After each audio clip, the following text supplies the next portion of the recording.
How many in our church and in our culture view prayer like this?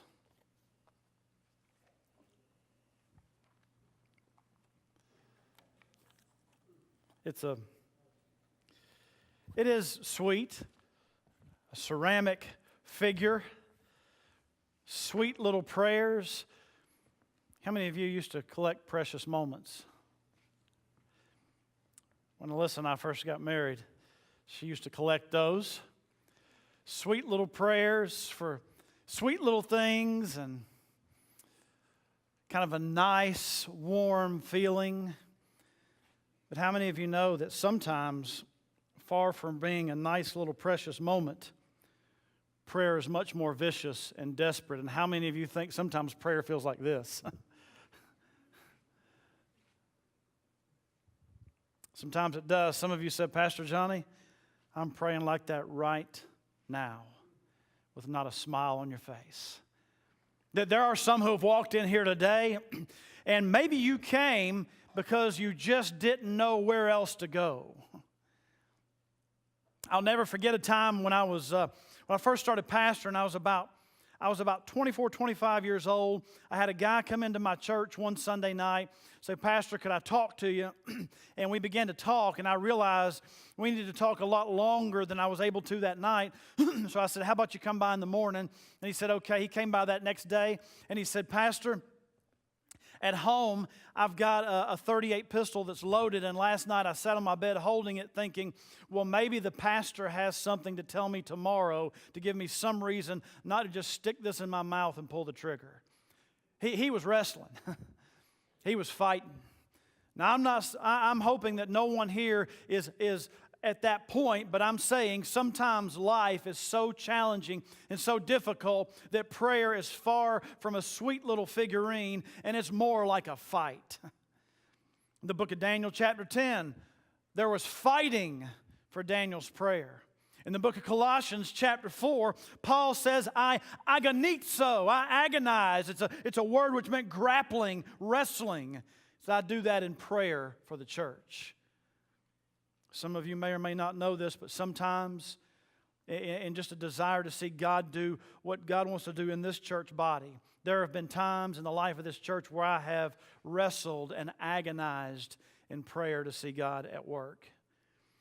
So sometimes when things seem a little desperate, we must be prepared to fight in prayer for God's moving in our lives.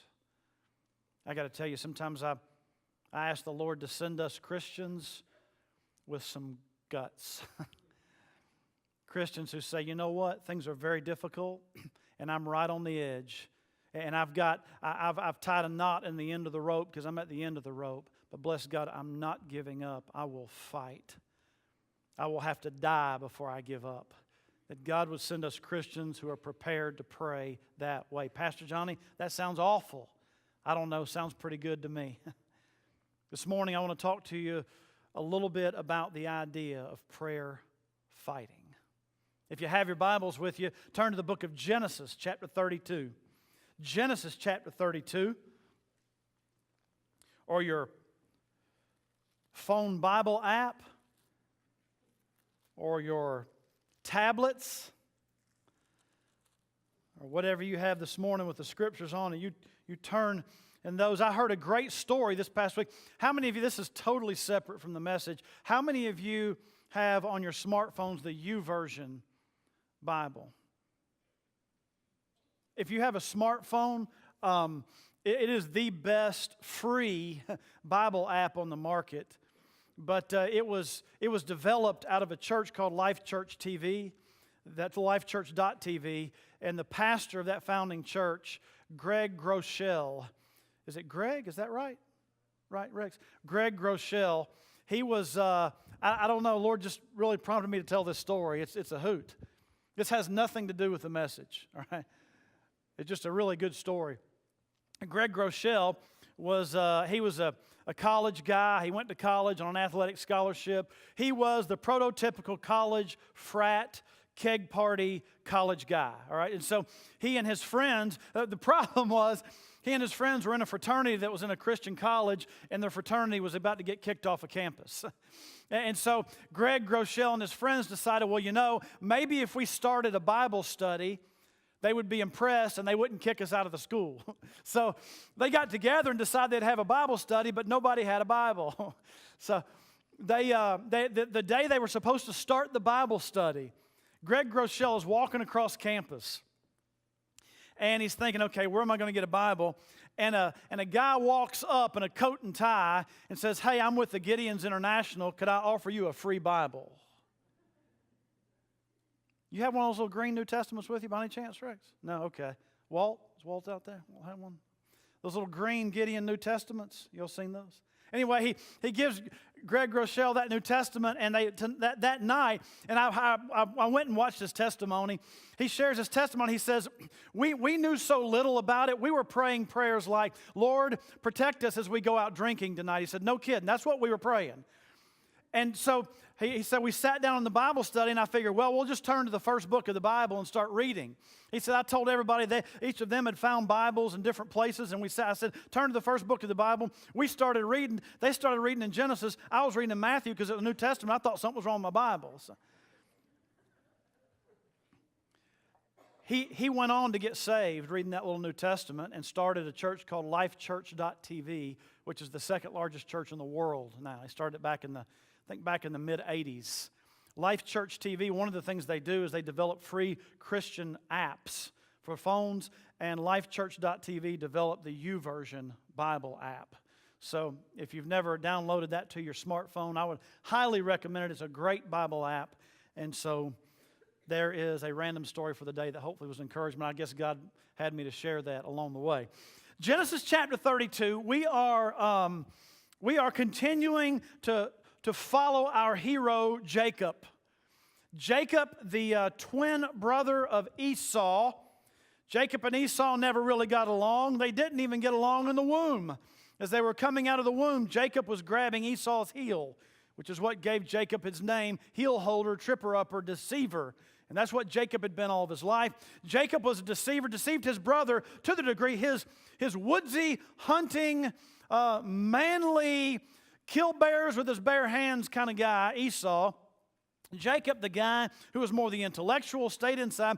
Jacob made his brother Esau so mad that Esau said, once our dad passes away, I'm going to kill you. And so Jacob thought it would be a good idea to run, and he did. And so Jacob ran, and we studied that. Jacob ran 500 miles north, all by himself. In fact, the story about Jacob is that he left that night, and he ended up camping at a place where he began to see angels, dreaming, angels going up and down on a ladder. And it was at that place he called Bethel. It was at that place that he, I believe, converted to faith in God. The first time in his life, really got serious about the Lord. He went on to live for 20 years with his uncle Laban, who, as I have told you, was the only man on earth who was a bigger cheater than Jacob. And so I guess Jacob just got what he deserved, living with Uncle Laban for 20 years. He proceeded to marry Laban's two daughters. He had only planned on marrying one. He got tricked into marrying one of them. Ended up having a bunch of baby boys, 11 to be exact. And over the course of time, when Laban would change his wages without telling him, he would trick him. But after 20 years, Jacob was a wealthy man with flocks and herds and powerful. And he got up in the middle of the night and left Laban's camp to head back south. God told him to do that.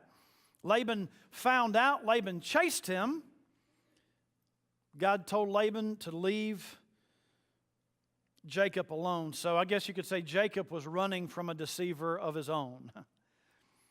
Funny thing is, Jacob was the deceiver the first time, and he deceived the guy and ran from him. And now with Laban, Jacob is running from the deceiver. Before he was the deceiver running, now he's running from the deceiver. Jacob is let go by Laban, and he heads down the road, and he comes across a patch of land inhabited by a group of people called the Edomites. How many of you know sometimes even when we've left our past, even when we've walked away from it, every once in a while it might confront us again, unfortunately. And last week we began to look where Jacob is confronted by his past. The Edomites, their founder, the word Edom means red. The Edomites, their founder, anybody remember his name? Esau. Jacob's brother that he had left 20 years ago, who said, if I catch him again, I'm going to kill him. Maybe Jacob's only saving grace was their dad still hadn't died yet. That's a good thing. But Esau had taken his group of people and had moved out just east of the Jordan River. And now Jacob is heading back to his father's house, but he has to go through a land where Esau and his folks live. And Jacob is a little concerned. So Jacob gets an idea, and we looked at this last week. Jacob says, I'm going to send a group of people on ahead to talk to my brother Esau. And so maybe Esau will be a little intimidated, or maybe Esau will know now that I have flocks and I have wealth and I have herds. So Jacob sent a group of people, said, go ahead, check with Esau, let him know I'm coming, tell him whose servants you are, the whole deal. They go, they see Esau, and they come back. And they tell Jacob what they think is good news. Jacob just gets sick at his stomach. Because they come back and they say, Jacob, not only does your brother Esau know you're coming, he's coming to meet you, and he's bringing 400 men with him. And to Jacob, that's not very good news. Because now he's thinking, great, he's coming to kill me like he said he would. He's coming to kill my family, take my flocks and herds. So Jacob gets an idea. At Christmas, if you get 4 or 5 good presents, if you put it all in one box, it's not nearly as exciting as if you put 4 or 5 good presents in 4 or 5 good boxes, so you have 4 or 5 boxes to open one at a time, right? It's just a little more exciting that way. Well, Jacob gets a bunch of flocks and herds and servants, and he divides them into 3 or 4 different groups. And then each group, he sends the first group, and lets some time pass, sends the second group. And for each group, he says, I want you, when you come to Esau, I want you to tell him, these are the flocks and herds of my master Jacob, and he wants you to have them. And so Jacob sends 3 or 4 waves of presents to Esau, thinking, maybe this will kind of butter him up so he won't kill me and destroy my family. And during that time, as the folks go across, Jacob also cries out to God in prayer. We looked at that prayer last week. How many of you know that you've never prayed so much in your life as you did in the greatest crisis of your life? I can tell you this. Sometimes God might allow crisis in my life, and I can look back on it and say, wow, I prayed then like I've never prayed before. So then, can I say, you say, boy, that sounds terrible. God would allow something difficult to happen in my life just to get me to pray. God would allow that just to get you into intimate fellowship with Him. That's how much He loves you. He is not willing that we should stay where we are. He loves us so much, He wants intimate fellowship with us. And He would even allow something to take place in our lives that would cause us to run to Him because He loves us that much. And so Jacob, he's a praying man now. And here in Genesis chapter 32, we pick up in verse 22 this morning. Jacob has sent the waves of gifts ahead. He is preparing to meet his brother Esau the next day. And listen to what happens. Verse 22, we'll read all the way through verse 32. And he, that is Jacob, arose that night and took his 2 wives, his 2 female servants. That would be the 2 servants of both Leah and Rachel. So if you remember, he kind of has 2 wives, 2 concubines, that is, or mothers of his sons too. And his 11 sons, and crossed over the ford of Jabbok. Jabbok is a river that actually flows east toward the Jordan and runs into the Jordan River. It's just below the Sea of Galilee. Then Jacob was left alone, and a man wrestled with him until the breaking of day. That's kind of an odd little event, isn't it? You're reading along. Jacob's getting ready. He sends his group across and does some searching, and we'll study that more in just a moment. But all of a sudden, some guy jumps on him and starts wrestling with him. Verse 25. Now when he saw that he did not prevail against him, that is, when the guy saw that he didn't prevail against Jacob, he touched the socket of his hip, and the socket of Jacob's hip was out of joint. Ow, that hurts. As he wrestled with him. Verse 26, and he said, let me go, for the day breaks. But Jacob said, I will not let you go unless you bless me. So he said to Jacob, what is your name? And he said, Jacob. And he said to Jacob, your name shall no longer be called Jacob, but Israel. For you have struggled with God and with men and have prevailed. Then Jacob asked, saying, tell me your name, I pray. And he, that is the other guy, said, why is it that you ask about my name? And he blessed them there. So Jacob called the name of the place Peniel, for I have seen God face to face, and my life is preserved. Just as he crossed over Peniel, the sun rose on him, and he limped on his hip. Therefore, to this day, the children of Israel do not eat the muscle that shrank. That is, to this day being when Genesis was written. That is the hip socket, because he touched the socket of Jacob's hip and the muscle that shrank. We're going to look at, we'll call it 4 rounds of a wrestling match. 4 rounds of a fight. 4 rounds of prayer fighting. By God's grace, by the time you leave here this morning, my prayer is that you would have an understanding of sometimes what it means to fight in prayer. And as you leave here today, maybe you'd have a better grasp. Or maybe you would even look at this and say, okay, I'm not weird. There's not something wrong with me. I thought there was something wrong with me because prayer has become such a fight, such a wrestling match. But maybe there's nothing wrong with me. Maybe I'm just in the midst of something a little bit like what Jacob was facing. Let me be real clear with you. Jacob is facing his life. For all he knows, he's going to cross over tomorrow, and his brother Esau is going to attack him with all of his mighty men, and he could very well be destroyed. Jacob is facing the possibility of being eliminated. The good news is God has promised Jacob that through him is going to come the line of the Messiah. But Jacob is facing the greatest crisis of his life. Stop for just a moment. I don't want you to raise your hands, I want you to say, but I just want you to think back to what was the greatest crisis of my life. There may be some of you here going, Pastor Johnny, it is right now. Or maybe some of you think of a year ago or a week ago or 10 years ago. Just want you to think about it for just a moment. Now that you've thought about it, as we go into this passage, think about this. I don't want to make anyone feel all concerned, but suppose you have a greater crisis ahead in your life.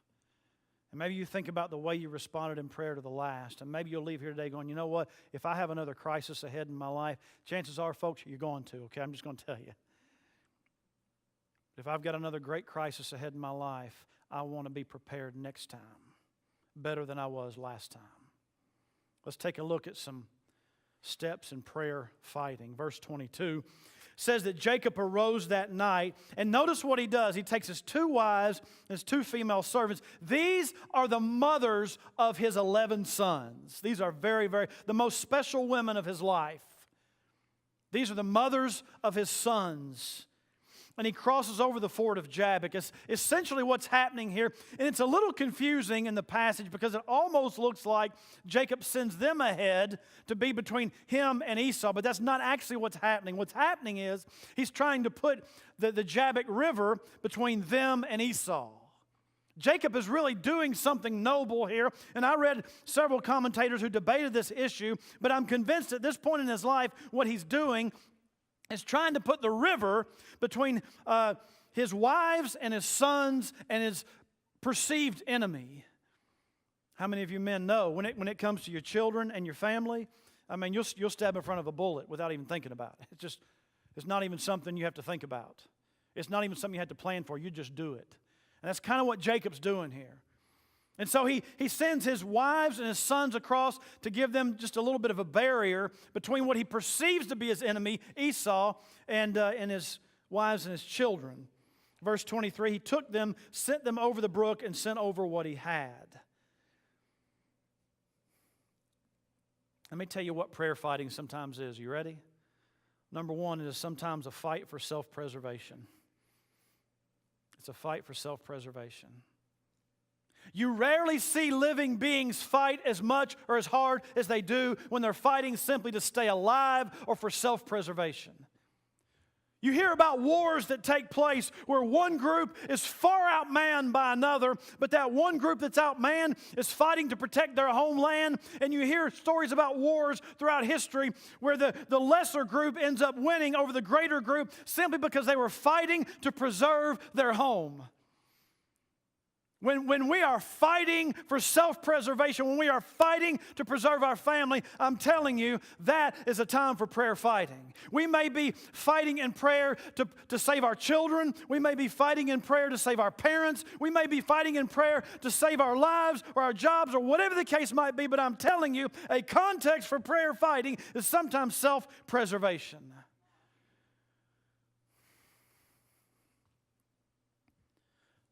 One of my favorite places for prayer fighting is with the lights out on the floor of my bathroom. Boy, that's not very spiritual, is it? That's not what you would perceive as prayer. I got to tell you, sometimes that's just the best place. Everybody's in bed. Everybody's asleep. It's just me and God. And I'm going to get on my face before Him, and I'm going to go at it.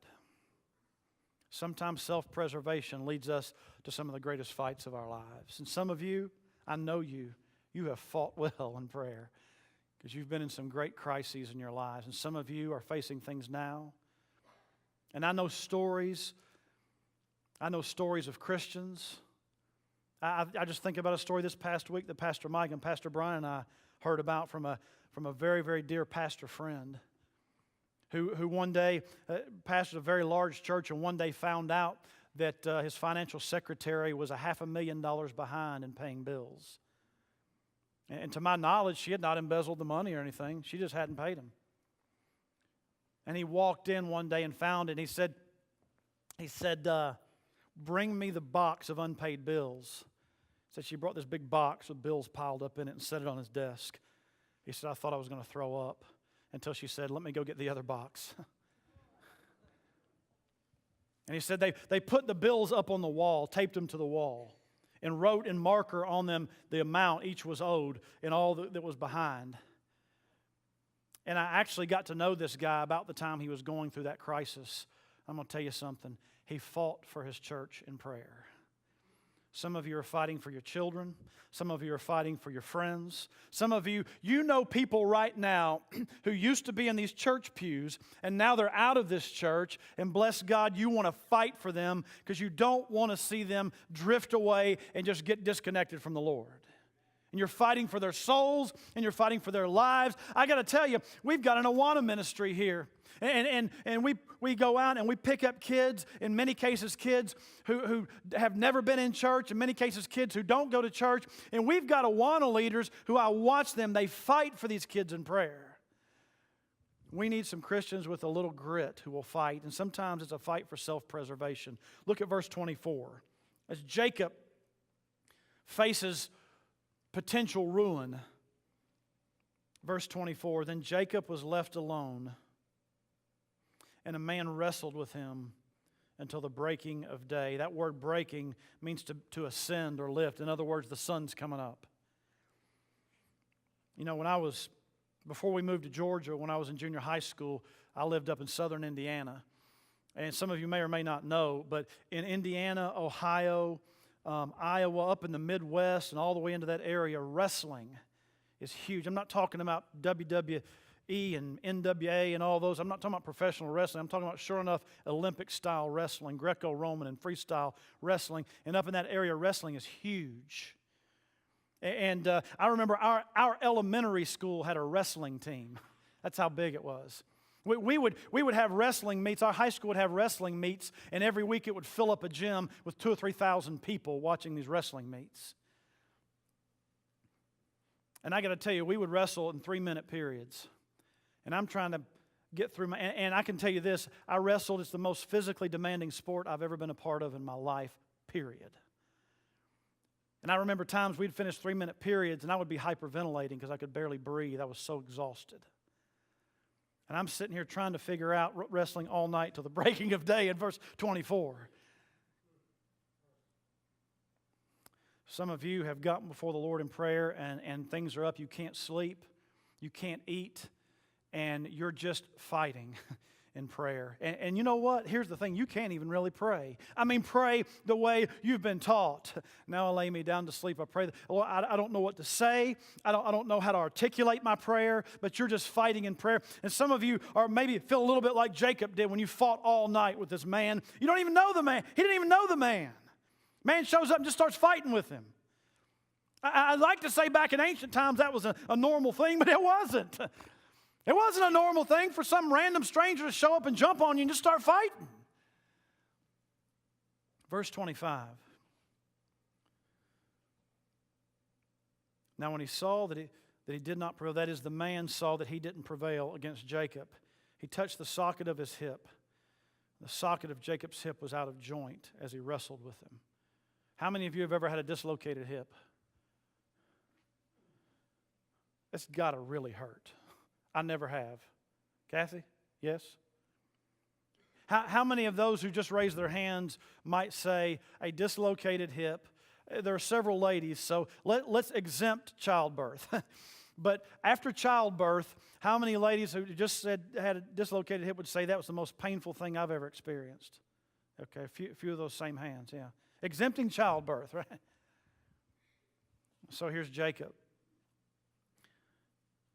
He dislocates his hip and he just keeps on fighting. Could it be that Jacob realizes unless he gets what he needs from this guy, he's done? Is there somehow, some way Jacob realizes if I don't get what I need to get from this guy right now, I can't lose. I can't quit. Sometimes it's not only a fight for self-preservation, sometimes it's a fight with self-destruction. A fight with self-destruction. Here's Jacob. Somehow in his mind, he has decided, this is it. It's me or him, this is it. And I'm not going to make it. If I don't get what I need to get right here, this is it. How many of us might say, Pastor Johnny, I'll tell you what, I'm going to get before the Lord. I'm going to fast, I'm going to pray, I'm going to say, Lord, I'm going to pray till something comes through. A week, a month. Pastor Johnny, I can't stay in my bathroom praying for a month. I got to go to work. Fine. You're praying driving to work, you're praying coming home. While you're doing work, you're praying in your mind. When you get home at night, you're praying. Pastor Johnny, I've decided I'm not going to stop praying till I see God do something. I've got a baby boy. I've got a daughter. They're lost. And I'll tell you, I am not going to stop until I see God do something. We're talking about tenacity. A guy who would continue to fight with a dislocated hip is the kind of attitude we need Christians to have in prayer. Oh, Pastor, 6:30, so 5:30, 5 a.m., that's a little early to get up for prayer. Not for people who are going to be destroyed if they don't. And so, sometimes that's prayer. Where's all the eloquence? Where's all the oratorical skill in prayer? You know, those things have their place, by the way. It's not that they're a bad thing. It's just that sometimes we just got to hang on. It's not a pretty thing. It's slobbering and fighting and holding. I remember when I wrestled, sometimes the clock was running down and I was a point ahead, and sometimes there was nothing for me to do but just try to hang on and not get a point scored against me. I wasn't trying to do anything. I was just trying to get through and to the end with that point. Sometimes prayer's like that. It's just holding on to get through till the time runs out, till God moves. Look at verse 26. And he said, that is, the guy said to Jacob, let me go, for the day breaks. And Jacob, you got to love it. I ain't letting go. I will not let you go unless you bless me. Somewhere along the line, Jacob saw this is not just any guy. God's in this. And bless God, I am not going to stop until I see God move in my life. Verse 27, the guy says to Jacob, what is your name? We're going to find out this is the angel of the Lord, and we're going to find out, I believe, this is a pre-incarnate appearance of Christ. But that being the case, do you really think God didn't know Jacob's name? God is omniscient. He's all-knowing, right? God wouldn't walk into Walmart and look at that guy and go, oh, what is his name? I remember, yeah. God is omniscient. God knows all things in the immediate. He never has to recall things. He never has to remember things. The knowledge is always there. He's omniscient. And so God knew Jacob's name. Why is God asking Jacob his name? What is your name? Why is God asking Jacob his name? The same reason God asked Adam, where are you, Adam? What, did God not know where Adam was? Of course he did. Parents, have you ever told your child, now, don't you get into the cookie jar before supper? Or something like that. Don't you ride your bike out in the street. Don't you fill in the blank. And then they do it. You know what we do? We go, what did I just tell you? What, did we forget what we just told them? Do we have to get them to tell us? I really don't remember. Now, that may have happened with some of you, but I'm just saying, for the most part, that doesn't happen, right? Why do you ask your child what you just told them? Why do we do that? We want some accountability.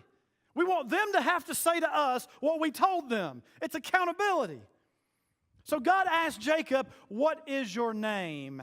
And Jacob had to look at him in the face, and he said, cheater.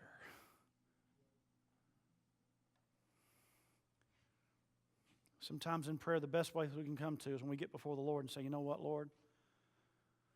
Yes, I am an alcoholic. You know what, Lord? Yes, I am addicted to pornography. You know what, Lord? Yes, I am. I have been a liar. Where we get honest before the Lord and look at Him in His face and say, yes, this is who I am. Pastor Johnny, that sounds awful. Oh, no.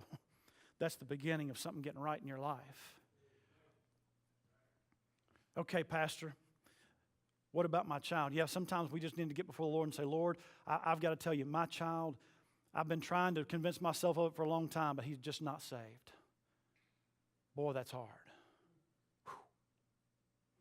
I watched John up there baptizing his son. If we'd done an invitation right after that baptism, we'd been good to go.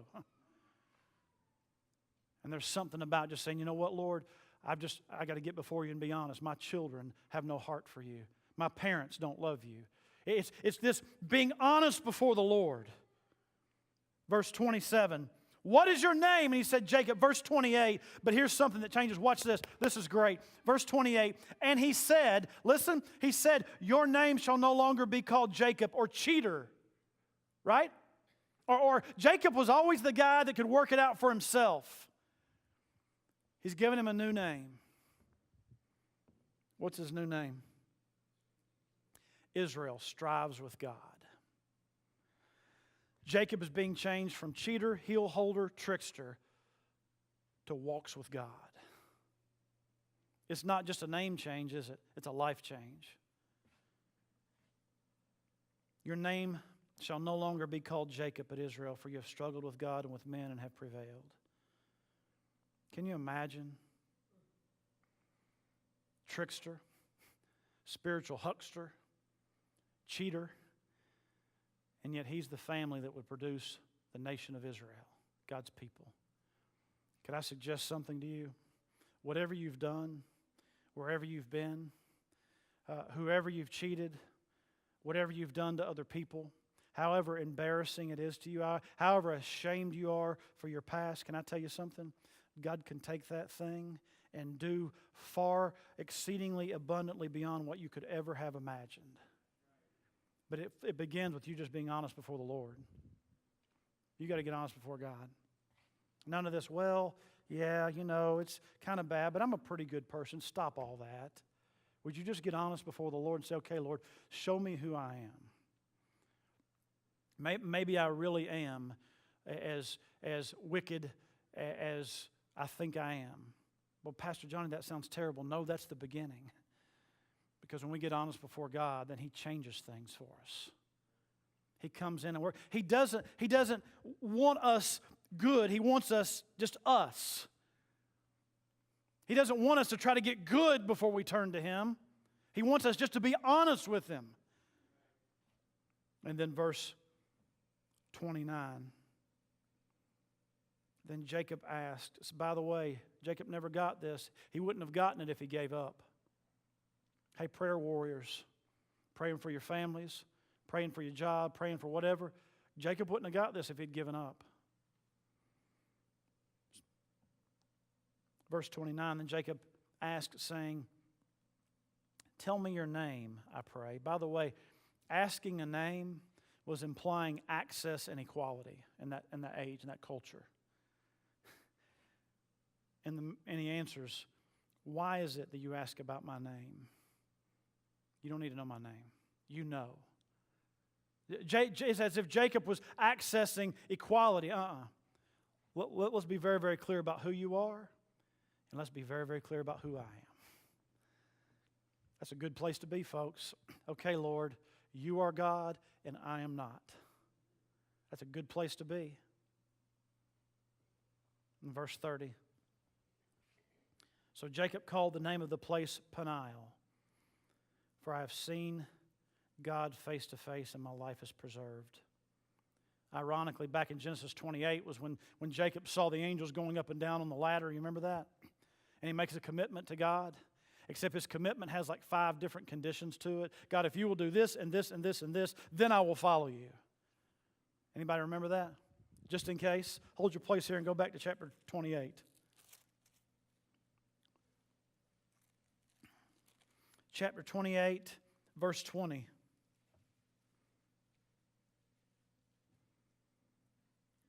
Chapter 28, verse 20. Then Jacob made a vow, saying, if God will be with me and keep me in this way that I am going, and give me bread to eat and clothing to put on, so that I come back to my father's house in peace, then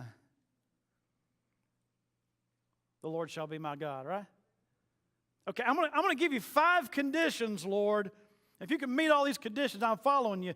This is called immature faith. This is called just coming in, thinking faith. And I'm not saying Jacob wasn't saved at this point. I think he was. It's a very immature faith. Come to Genesis 32. 20 years of being cheated, 20 years of being run right back and forth, 20 years, after 20 years running, after 20 years facing the brother who you thought was going to kill you, facing the possible end of your life. And in verse 30, Jacob says, I have seen God face to face and my life is preserved. That's all I got to say. I'm just ready to follow God right now. It's a change, isn't it? Let me tell you something. Sometimes your prayer fight is not only a fight for self-preservation and a fight with self-destruction. Sometimes it is the fight of spiritual growth. Jacob is a different man now than he was back in chapter 28. Part of it was his willingness to fight. I got to tell you, it is so disturbing to me to see Christians who are fully prepared to leave churches because things don't go just right. Well, things aren't going just right there, or the pastor didn't act just right, or the people. So I'm going to find a different church. I got to tell you something. Ephesians 5 says that we wrestle. I mean, it's a fight. We know that. But it's like when a fight comes, we're ready to run. Oftentimes, staying there and fighting is the key to growing spiritually. But could I confess something? I got to confess something. We sometimes look out and we see Christians who are going from church to church, church hoppers that way. But can I confess, it's not at all out of order to suggest that maybe pastors have at times set that pace. They're 2 months or 3 months. Boy, things are going good. People love it. Trucking along. They're 6 or 8 months. Well, got a few little bumps along the way. They're a year. I got a resume to send out. You know any churches that are looking for pastors? Sometimes it just takes hanging in there. Just saying, bless God. I'm going to stay here, and if the building comes down on top of me, so be it. But I'm staying right here. I mean, why would we think that spiritual growth is some simple thing when it's two entire systems clashing? A demonic system of a devil who has a limited amount of time versus a Savior and a sovereign God. Why would we think that should be so easy? We want it so easy, and I'm saying spiritual growth at times requires just simply being spiritually stubborn. Bless God, I don't have a whole lot of ability or a whole lot of talent, but I'm not going anywhere. It's just hanging in. Fight of spiritual growth. Sometimes that's the prayer fighting. Pastor, I need answers. I don't always have them, folks. Sometimes the answer is just lock in, or as our football coaches used to tell us, strap them on, guys. We're hitting today. Just strap it on and hang in there. Look at verse 31. Just as he crossed over Peniel, the sun rose on him, and he limped on his hip. Can you think about, he had those 11 sons and all kinds of grandbabies. Granddaddy, how come you limp? Because I met with the Lord. Some of you out there, I know you. You got spiritual battle wounds. Some of you, we've stood side by side as we fought them. And hurts, and sometimes you got testimonies. People say, Aunt, Mommy, Daddy, Grandmother, Granddaddy, how come this is true? How come this happened? What about this? And you got a testimony. Just picture Jacob now. He leaves this place physically worse than when he showed up. Spiritually, a whole lot better off. Losing a little sleep makes you physically worse, but it might be the difference in your spiritual victory or not. Just as he crossed over Peniel, the sun rose on him, and he limped on his hip. Therefore, to this day, the children of Israel do not eat the muscle that shrank. It's a testimony. And now, guess what? Now by the way, he's still got a couple hundred more miles to go till he gets home. That's a tough walk, isn't it? And sometimes there's still the battle after the spiritual battle, the fight after the spiritual battle. You'd like to think, okay, I had this one spiritual battle, now it's done. Now I can go on with my life. It's not really that way. Because the enemy still has something for you.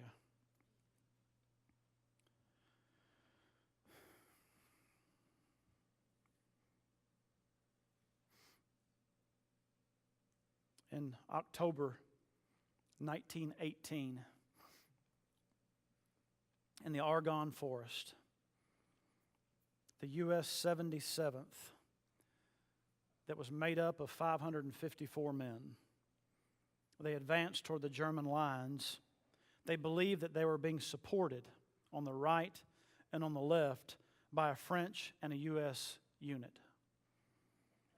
Neither of their support units made it through to help the 77th, which was led by Major Charles Whittlesey.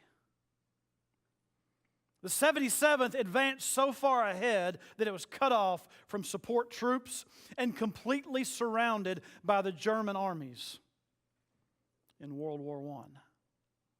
Finally, a week later, as they fought to simply preserve themselves and to not be destroyed, finally, a week later, out of the 554 men, after 360 of those men had been lost, 194 walked out of that forest. Some say that the stand of what many have come to call the Lost Battalion.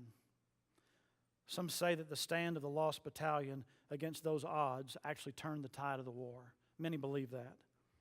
This battalion survived and held out in large part because they were fighting for their lives. How do you know that your stand right now, how do you know that your spiritual stand right now, your spiritual battle, may not turn the tide of your family? How do you know that the spiritual battle you're in right now for spiritual self-preservation? How do you know if you can just hold out, it may not turn, how do you know that it might turn the tide of your entire family's future? How many of you know that if you were to hold out in your spiritual battle right now, how many of you think that your spiritual fight could very well turn the tide of this church? Oh, Pastor Johnny, that's a little dramatic, isn't it? I don't think so. I mean, I don't know, but I've certainly seen it happen.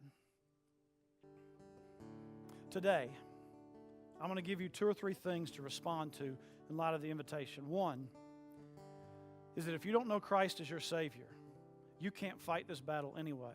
You're basically fighting it on your own. If you don't know Christ, if you don't know for certain that you'll go to heaven when you die, and today you'd like to come find out how to know for sure, God has a plan. Well, Pastor, I hope I go to heaven. No, listen, you don't have to hope. You can know. And I'm telling you this, the Scriptures seem to indicate that if you don't know Christ as your Savior, you're fighting spiritual battles all on your own. You're all alone, spiritually. Why wouldn't you come today and say, Pastor, I'd like to talk with someone about how to turn my life over to Christ, how to repent and turn to Him? And you can do that today. In just a moment, we'll stand, and I'll give you an opportunity to respond. You can come down and say, Pastor, could I talk to somebody? I'll let you go with one of our men or one of our ladies and go sit down in a room next door. They'll explain what it means to be saved. You'll have that opportunity. They're not going to pressure you. They're not going to get in there and try to force you like folks who come knocking on your door handing out literature who won't leave. They're just going to talk to you. And they won't pressure you, but at least you'll know. Even if you leave here today rejecting Christ, which I hope you won't, but even if you do, at least you'll know. Or maybe it is, you know what, in that prayer fight, you just want to come get at this altar. These steps, they're nothing special. They don't have like holy water on them or anything. I mean, they're just a set of steps. But in light of what you've just heard, just to come in front of people who love you and care for you, just to get before the Lord right in this place, maybe you'd like to do that. Maybe you'd like to go get a friend and say, hey, can you come down and pray with me? Pray with me. Father, right now, help us to obey as you lead us in Jesus' name.